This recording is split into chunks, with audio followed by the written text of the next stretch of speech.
1.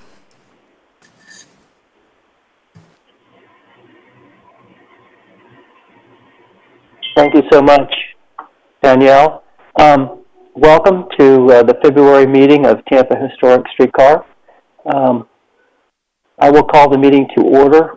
We'll pass on the Pledge of Allegiance. And I assume, Danielle, that it is true we do not have a physical quorum. That is correct, President English. Okay. Mr. Smoker and I talked about it a little bit. We have only one thing that we really need to deal with that could have used a vote today, but I don't think we're going to be able to do it. So I'll hold off on that until we get to it. The next item on the agenda is approval of minutes. Board of Directors virtual meeting October 21st and Board of Directors hybrid meeting January 20th, 2021. Are there any additions, deletions, or corrections? President English, there's no physical quorum to be able to take a vote on approval for those minutes. I understand. I'm just asking if there are any additions, deletions, or corrections.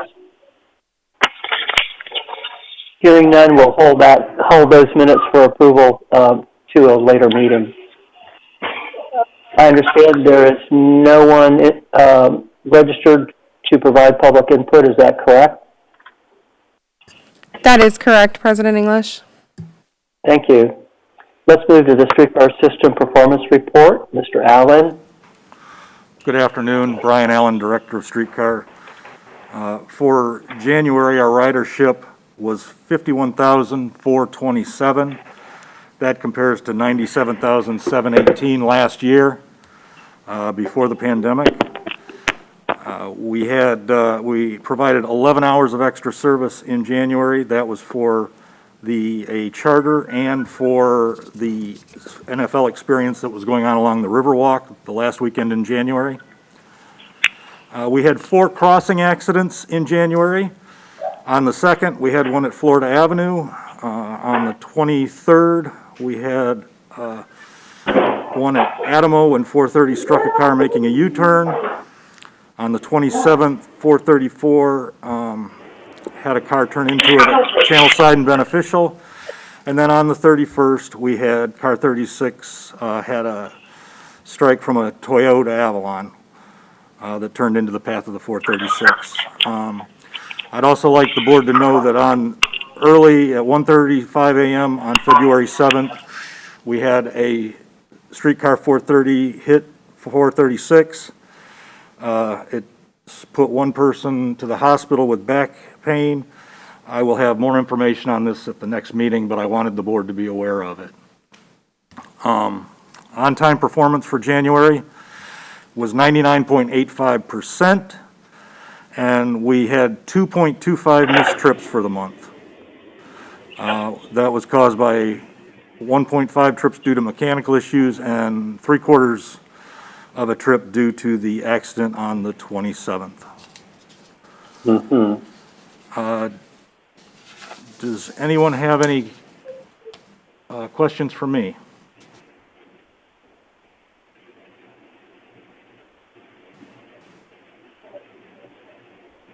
Hearing none, thank you, Brian, for the report. I hope everybody is okay from those accidents.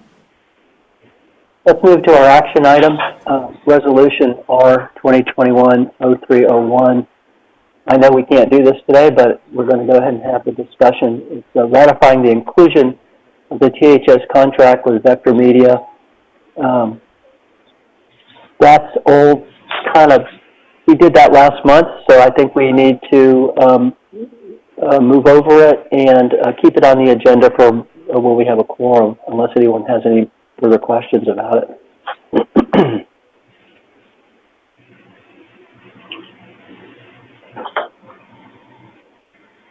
Hearing none, let's move to the next agenda item, please. We have a presentation to do with our CSX insurance policy renewal. Let me say that Mr. Smolker and I have spent a lot of time with Mr. Mielek over the past year assisting him and working on a variety of issues to do with our insurance policy. But I will let him make the presentation, and then we'll entertain questions and have some more discussion. So, Mr. Mielek? Great. Thank you, President English.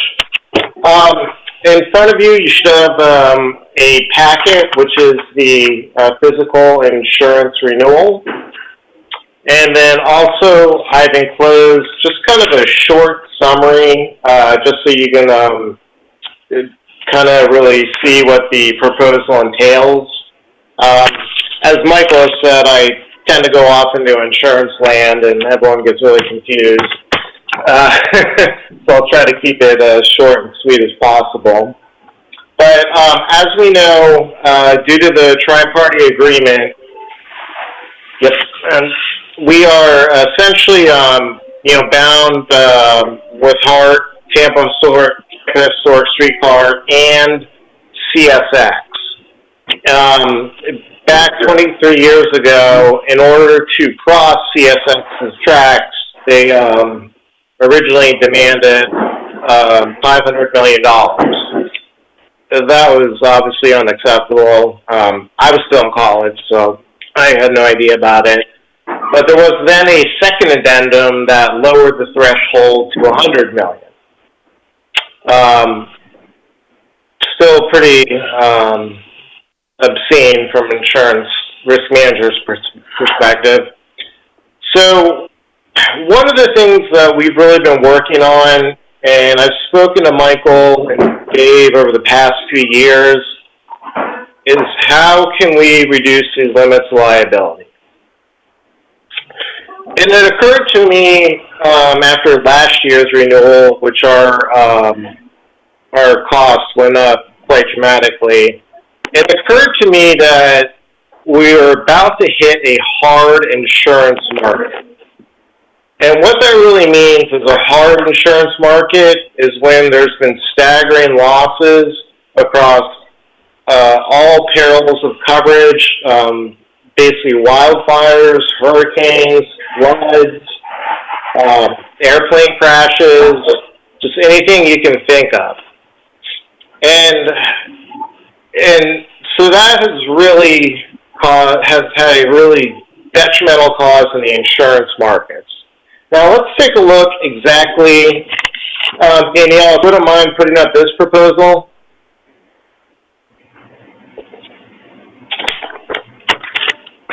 Okay, so now let's go ahead and exactly go into the formal proposal so I can give you somewhat of a layman's terms of what's going on. If you turn to page 2, you will find the executive summary. And first, let me begin. Dear Board of Directors, thank you for this opportunity to provide you with a railroad liability insurance proposal for Tampa Historic Streetcar, Inc. This has been an incredibly difficult year for all of us. If you were to tell me a year ago that our lives in every imaginable aspect would be upended by an insidious virus, I probably would have said absolutely not in this lifetime.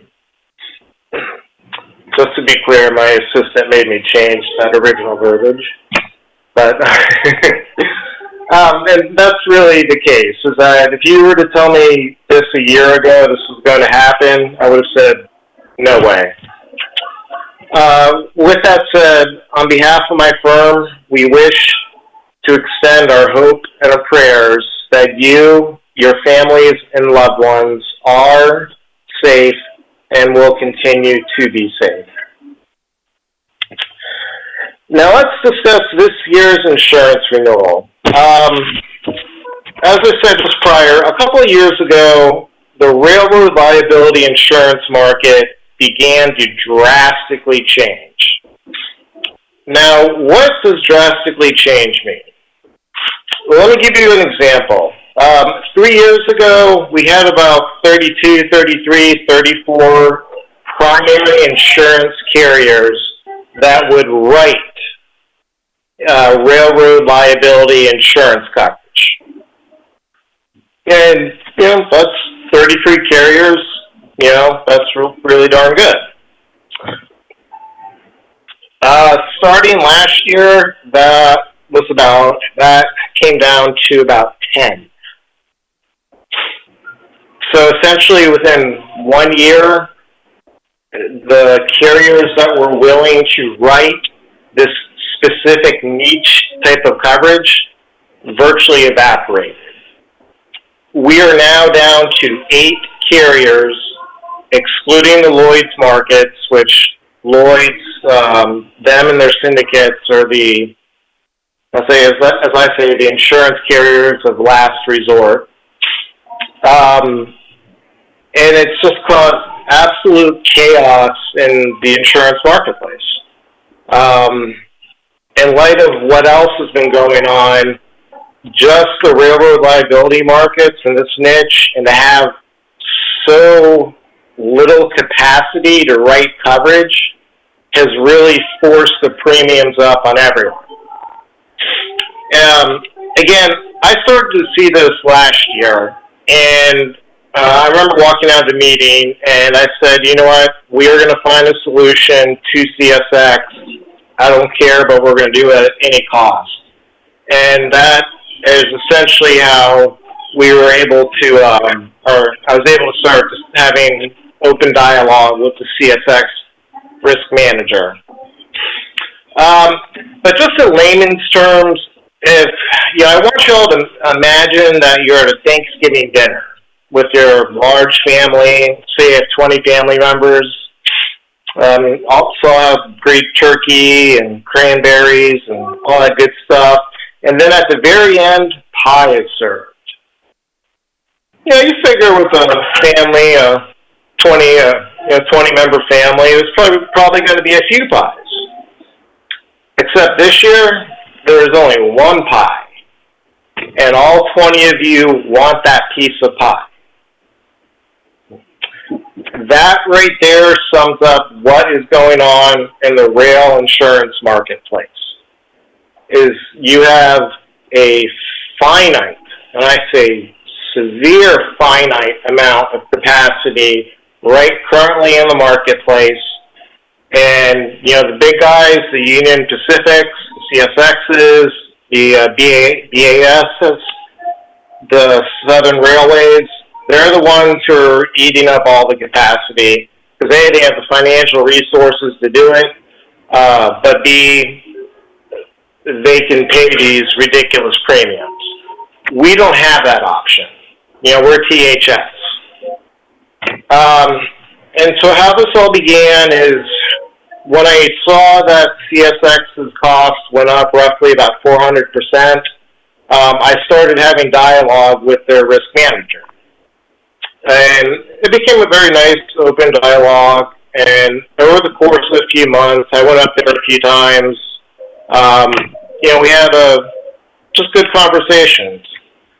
We finally got to it, and he agreed with me that, hey, I'm going to bring this to my team, and we would like to discuss lowering your limits if you can give us your capacity, i.e. the $25 million that they would cut off from us, if we could give that to them. Well, their tower is $1 billion tower, I'll tell you that right now. Would $25 million do much for them? Probably not, but it would save a decent amount of money for them. $25 million to us is we're having a huge party. So basically, it's with everyone fighting for this pie. You've essentially thrown out all the rules of insurance, such as you have claims, how well the safety regarded, this, that. It's just all about capacity. Now, typically when you see something like this, the best example I can give you is the hurricanes of 04 and 05. And if you were here, you remember that after that year, finding homeowners insurance outside of Citizens was via impossible. It took about 3 years until markets did start to come back in and play. And that's kind of eventually what happened. And that's what I think is going to happen here. So by just convincing CSX to lower their limits now, is this is going to have a long-term effect over the course and in the chance or for potential of expanding THS. With that said, I would absolutely like to thank Mrs. Lena Pettit, Mr. Brian Allen, Mr. Jason Wright, and with the help of City Legal, Mr. Morris Massey, and our very own Dave Smoker. Thank you. You guys are absolutely instrumental into giving me the data that I needed to convince CSX that THS is a safe and excellent risk.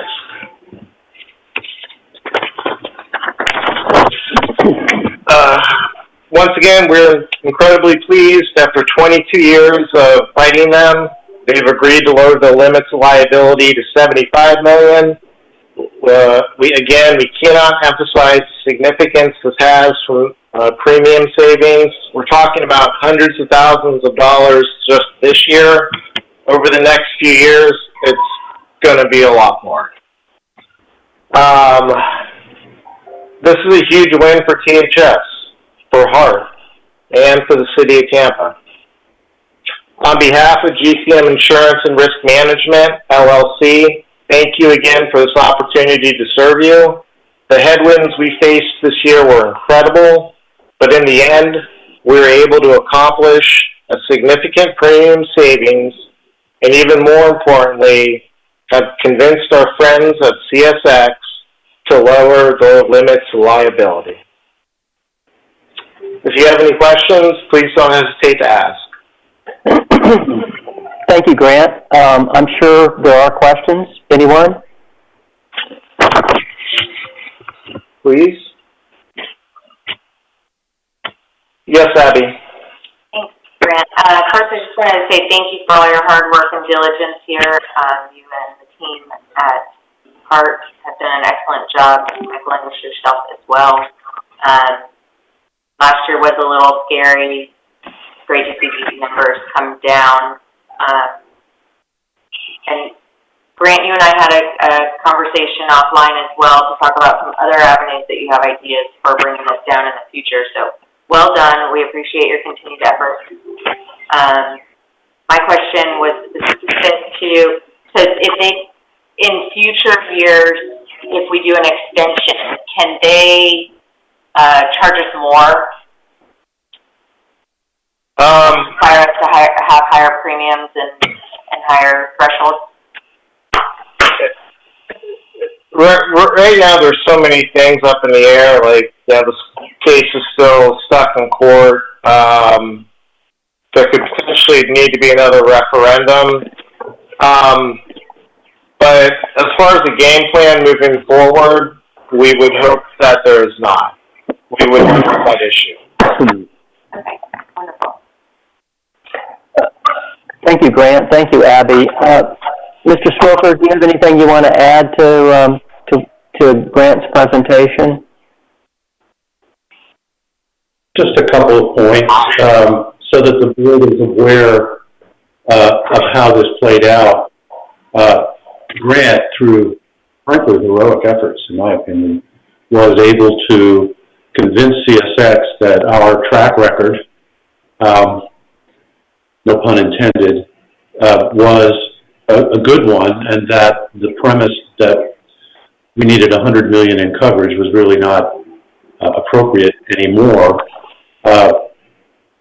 In the final analysis, CSX was willing to reduce the coverage requirement, conditioned upon us effectively acknowledging that in writing. And so what we did was I had President English sign a letter that was co-signed by CSX acknowledging the reduction in the amount of coverage that we would be required to maintain. It is technically a one-time deal. However, I think Grant believes that in future years we should be able to successfully persuade CSX to make it more of a permanent reduction, keeping in mind that we will, at some point down the road, have to deal with CSX on an additional crossing associated with the expansion.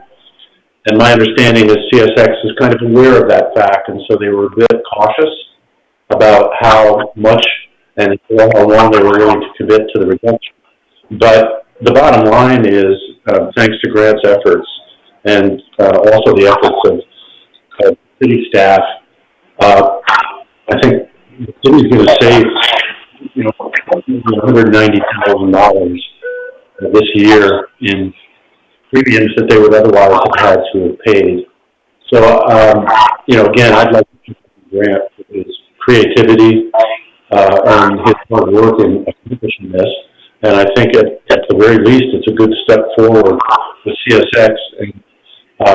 And I think that there's been some goodwill that's been generated with CSX by both THS and the city. Hopefully that could become a basis for future discussions about how we can work together to make it work for both of us. So in any event, that's really just information. I think at the next forum meeting, we'll ask you to ratify the letter that was signed by Mr. English with CSX, and then we'll, I think, proceed down the path of engaging CSX again for next year to see if they're willing to be able to do the same sort of reduction. Ideally, what we would like to do is get essentially a third addendum to the original agreement that would lower the premium to the $75 million, the coverage to a $75 million level. It remains to be seen. And I think one other thing I would just mention is that the current status of the Supreme Court decision on the transportation referendum is that in the words of one of the lawyers that's representing with the parties, they're waiting for it to go. So far we do not yet have a it could be any day. They've had this case, it was orally argued over a year ago. So, any day now, I expect we'll get a decision, and then that will, among other things, I think, raise the priority of re-engaging with CSX, hopefully. Thank you. Thanks, David. Any other questions of Grant or somebody echoing? No, I just had to, am I echoing? No, I don't know. Okay. Just two things I wanted to bring out, and kind of following off of what Dave said, is, over the course of the next year, watch what's going on with Brightline and the FEC Railways, which FEC actually owns Brightline. But I would especially pay attention to that, because that could have positive ramifications on our program. Thanks, Grant. Let me just thank you myself.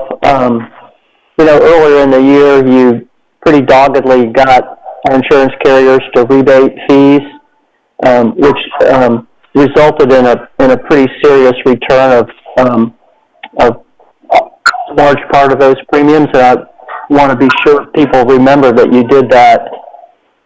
This process with CSX has been really fascinating. I was a part of all those early meetings 20-something years ago, and to not put quite a point on it, they were just very difficult meetings, and CSX wasn't very interested in talking to us.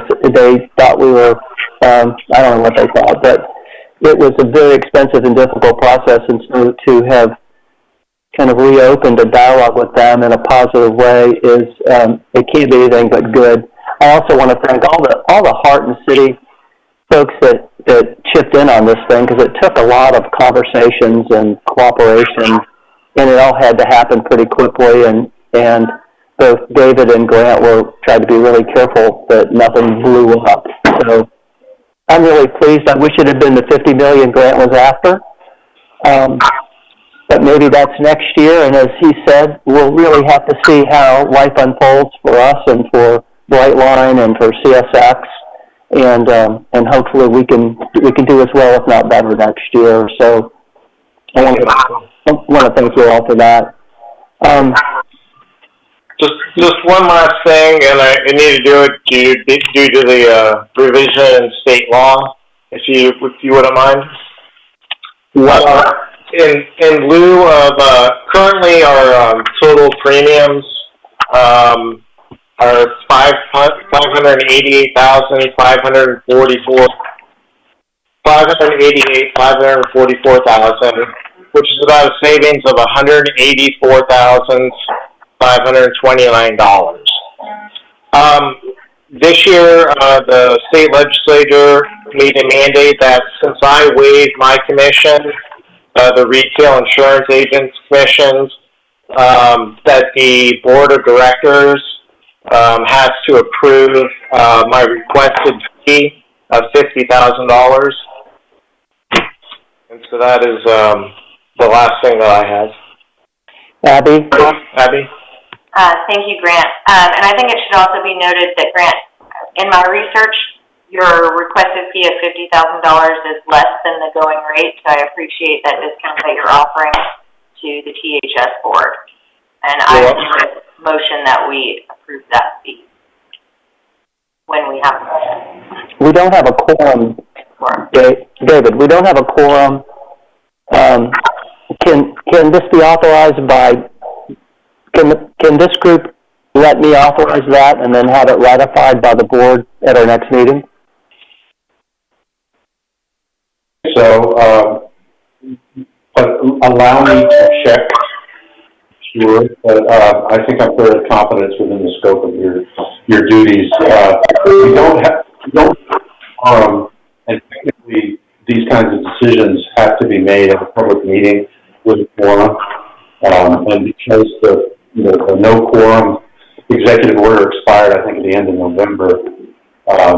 So if you will allow me to make sure that I can get comfortable that you can do that, I can then let you know and let the rest of the board know. Worst case scenario is that we can bring this back at either a special meeting or at the next regular meeting. Thanks. Is there anyone present, any board member present that has any other comments or any objections to what you've heard? I want to make sure everybody's comfortable. So is there any other comment, any concerns, any more questions? Hearing none, Grant will do our best to create an authorization before next month for you. And if the worst case is, it'll have to wait till next month.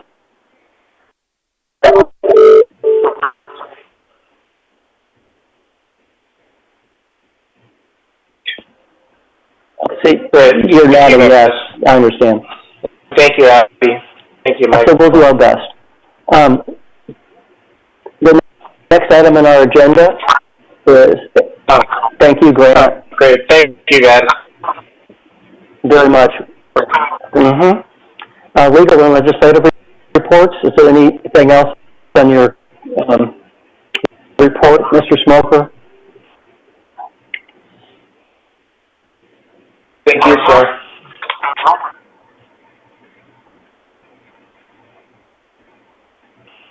Smoker, are you there? Yes. Hello? Well, hearing nothing from David Smoker, let's move to the report.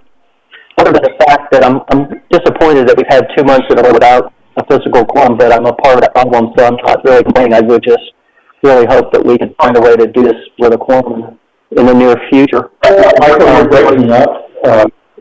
Are you back, my David? end. Yeah. David, do you have anything else to report? Let's see, we talked about CSX, we talked about the referendum. I put that as a no. And I had nothing else. I think I had an opportunity to. Anybody else? President English, you're breaking up.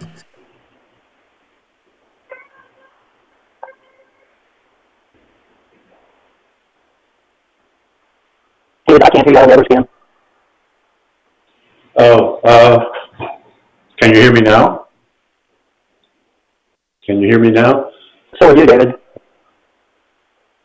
You guys can hear David? Person. President No, English, shake your head. Can you hear Smoker? Yes, we can. You can hear me now? I can. Maybe.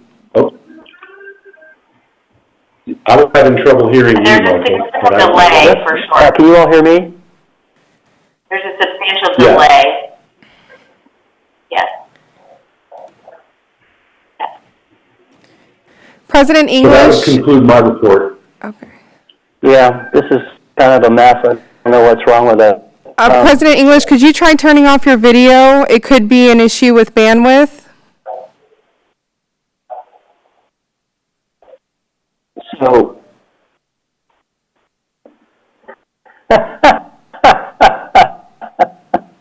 we didn't hear much. And I finished my report. We're good.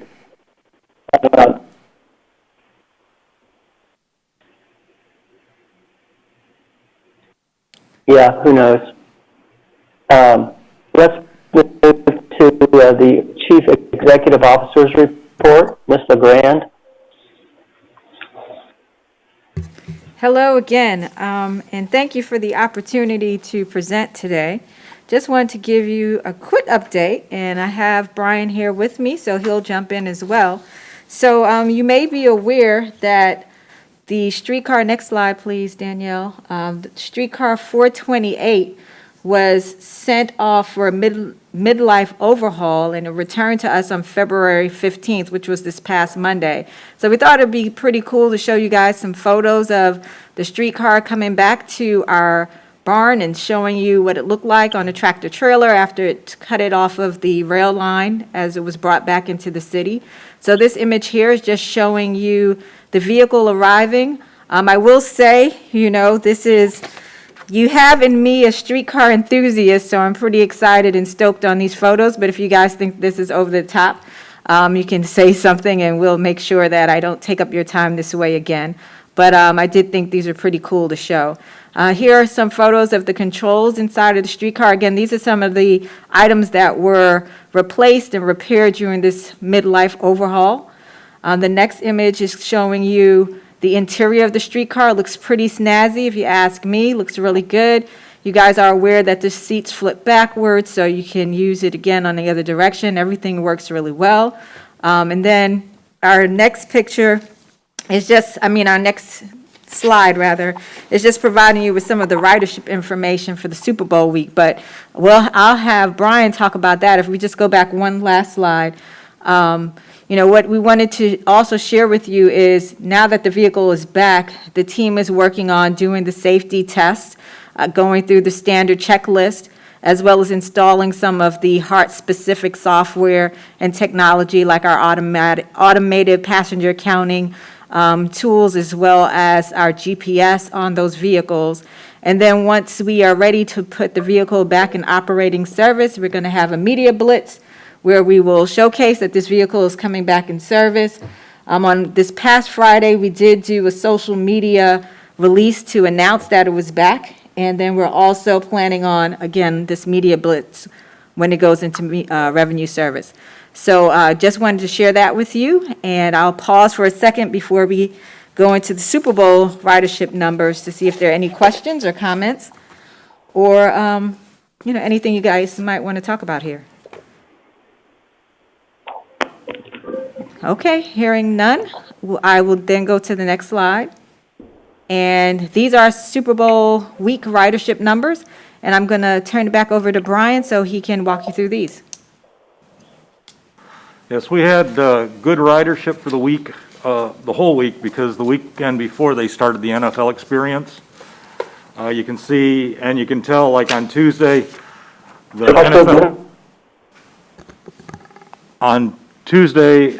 February 2nd, the NFL experience was not open, so you can see the drastic drop in ridership there.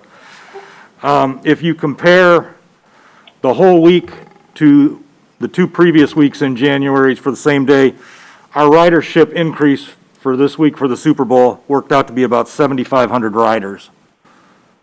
So it was pretty good, especially with our social distancing efforts and everything in place. Thank you, Brian. So that's it for me for the chair's report. The CEO, Chief Executive Officer's report. I'm sorry, Doctor in English. I think both. Nice reports, nice that those cars are really pretty. Vector Media Sales Activity Update for January 2021. Mr. Rowland. Hi, good afternoon, Chair English and board members. This is Carson Chambers. I am filling in for my colleague, Tyler Rowland. I am Hart's Communications Director. A quick sales activity update for you. We had 4 Streetcar advertising wraps for the month of January. They are included in your handout, and they do include Tampa General Hospital, Cigar City Brewing, Pepin Distributing, and, of course, the Tampa Bay Sports Commission, which you may have seen was the Super Bowl 55 wrap. In addition to that, we did have 2 national TV networks who covered the Tampa Streetcar in relation to Super Bowl 55. We had Univision Network come in, and they actually aired the game in Mexico, so you can imagine how many eyes that was. They did a very nice piece with us featuring our motorman, Alex Acevedo. And then we had the NFL Network, which came, they sent a 3-person crew, they shot beauty shots of our streetcar, and then we were part of a social media push as well as sort of a cold open that aired on game day on the NFL Network over and over again, featuring our beautiful Tampa streetcars. So some good national press there while the Super Bowl was in town. Thank you. Thank you very much, Carson. That was a great report. You know, the whole week was a fairy tale week, and in a lot of ways, for a lot of reasons. But I really want to thank Hart staff for all the hard work. I mean, you guys work really hard all the time anyway, but that's the whole Super Bowl week put a lot of additional demands and stress on you all, and I just want you to know that we all really appreciate it. Compliance reports, we have the marketing, financials, all to receive and file, City of Tampa statements. Are there any questions about any of those reports?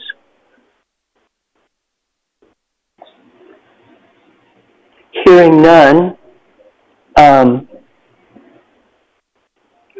recommendation, review and provide. I'm not quite sure what we're supposed to do with the draft financial statements. I would ask all of you to review them and bring this back for any questions or any action that we might need to take on them for our next meeting. We move to old business. Is there any old business? Is there any new business?